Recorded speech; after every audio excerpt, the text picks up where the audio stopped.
I was running as fast as I could. The light kept getting closer and closer. I tried with all my strength, but I couldn't get away. I felt this slimy hand reach down and grab me and my dog.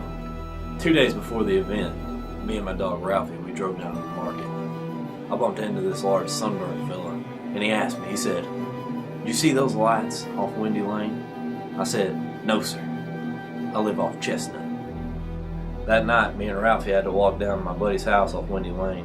Had to pick up the jackhammer.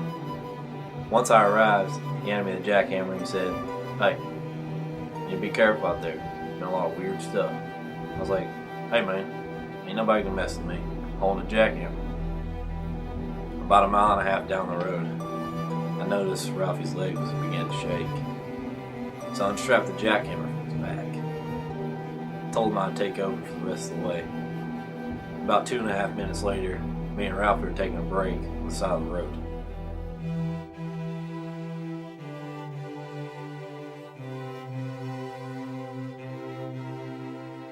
As I began to strap the jackhammer back on Ralphie's back, I noticed the light coming from above his left ear. I thought it was a truck at first, and then I remembered trucks ain't flying around these parts. As the lights grew closer, I knew they were coming from me and Ralphie. If we busted out of the gates, I immediately got a 20-foot lead off Ralphie, of course because he had the jackhammer. He's still going though. I said, "Ralphie, come on buddy, you need to catch me." I looked back, and the lights were hovering over Ralphie's body. And they're using a magnetic field to lift the jackhammer up into the ship. As I noticed Ralphie's body is getting carried ever so close to the lights.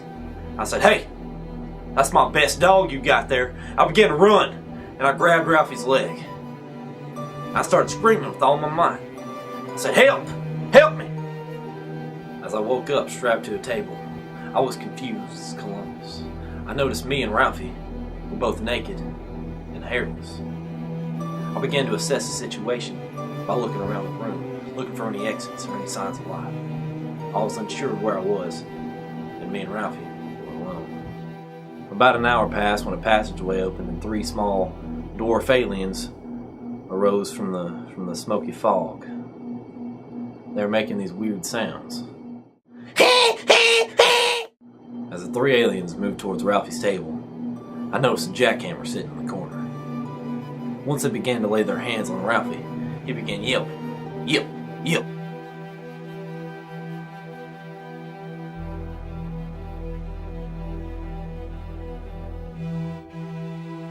Cornered and outnumbered, fire still rained from the aliens' eyes as they placed hands upon Ralphie's cold body.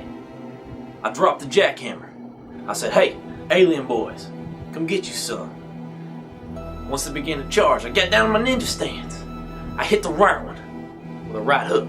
I hit the left one with a left hook. The front one coming right at me. Super punched him straight into the ground.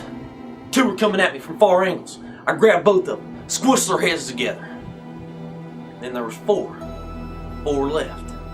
Me, Ralphie, 4 aliens, and a jackhammer. I saw 2 begin to run. I said, "Boom shaka! Boom shaka!" Shot them with finger guns. They're dead. 2 more left. I called them over. I said, "I'll have pity on your soul if you take me and my son Ralphie to Chestnut." They said, "Default, default, default." They did. Fist place on the alien's cheekbones until we arrived. I used the jackhammer to drill a hole in the UFO. I scooped up Ralphie, scooped up the 2 aliens, jumped in my inflatable pool. I'm Keith Flenderson, and I survived thanks to Kmart's 4th of July inflatable pool sale.